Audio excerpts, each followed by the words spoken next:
Hello chickadees! Today I'm going to show you to do one of my favorite things. This is a collage, but most people think it looks like very much like a painting, and they're always amazed and surprised at how you do this. So I'm going to show you how to make one of these right here. These look pretty neat. They're a lot of fun. This one is my little Penelope, and I'm going to do another one with a different picture of the Penelope. And you can do it with some pictures.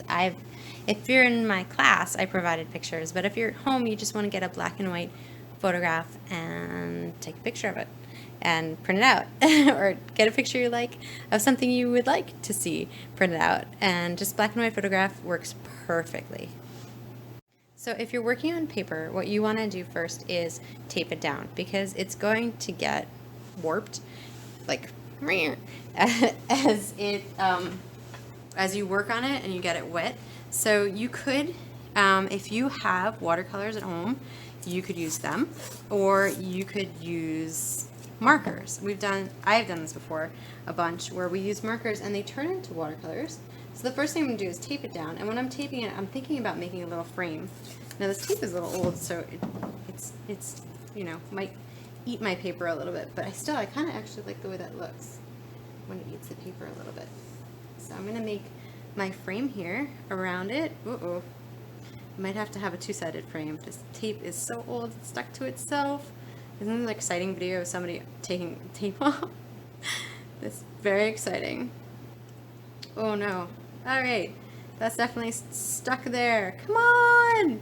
Listen! Do what you're supposed to do, tape. Let's see if the tape listens. If not, it's okay, we'll have a two-sided frame. I think it's a two-sided frame. Maybe.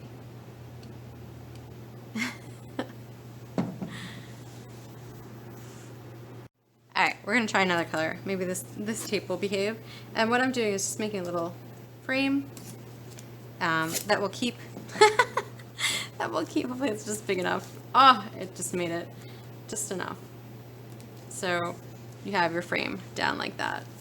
So what you're going to do next is you're going to put in your colors. Now I'm going to make it look like a night sky, like kind of like a snowy sky. So what I want to do is start with my red marker first.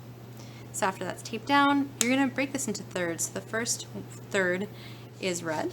So I'm going to take my red, I'm using it on the side. I'm not, being meticulous here. I'm just kind of going back and forth and hitting the red like that.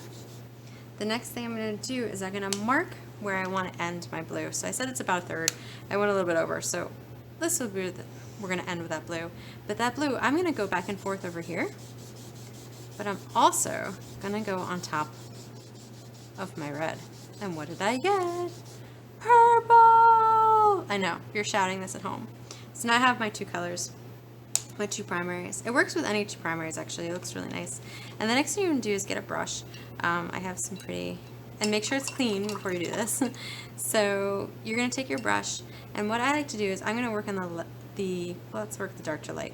So I'm going to go back and forth, and what the water is going to do is blend it a little bit better for us. And if you feel like you're getting too much purple in your blue, or too much blue in your purple, just wash out your brush. Decides to go on an adventure. You can always, and then you can always dab at it with paper towels. And then when I get here, I don't want it to be just straight white. So I'm just gonna kind of pull into here. Now if I pull too much, I will dab at it. Also, I will tell you, I'm very impatient. So I tend to dab at it also at the end to make sure I don't have too much water on here, because I want to get, and I kind of like the way it looks. Doesn't it look neat? It's like snow. You could do it up in the sky too if you wanted to. And I'm going to let that dry before I get to the next part. Usually when I'm waiting to let that dry is when I'm actually going to cut out my next picture. Now this is a smaller picture, but it's also a smaller piece of paper, and I'm looking about where I'm going to put it. I'm cutting around the edges. When I cut around the edges, you want to cut really close. The nicer you cut this, the better the effect is of it looks like a little painted, a little painting rather than a black and white photocopy. So let's let that dry, and we'll come back and do the next step. Okay, so now this is dried, or mostly dried, and the first thing I'm going to do is start putting my dog into this. Now, if you're using the same brush that you used for painting, make sure it's clean. Give it a good wipe somewhere else other than, ooh, mine was really messy. Let's take another brush. No time for that. No time for messy brushes here. Make sure it's clean so you aren't inadvertently putting stuff on there that you don't want. So you're going to take your brush and you can dip it into, I'm using Mod Podge, but you can dip it into a little bit of glue. And I'm going to tell you I paint the glue onto the back rather than, or the Mod Podge, whatever you have. Ooh, there's a little black in there still. I'm glad it's on the back side. And I'm going to position my little dog on here. And I'm going to just gently press it down, and I'm trying not to really press into the background in case any of it is still wet. I am impatient and I do know how that whirls. So I have it on there, and right now it's pretty, this is pretty dry. So what I'm going to do is one more swipe with the Mod Podge. So I'm going to take my brush in the Mod Podge, and I might start on the dog because I know that's dry. And if I'm really sure the background is dry, I can take the Mod Podge or a little bit of glue because it will make it shiny also, and I like shiny, and start putting it over the background.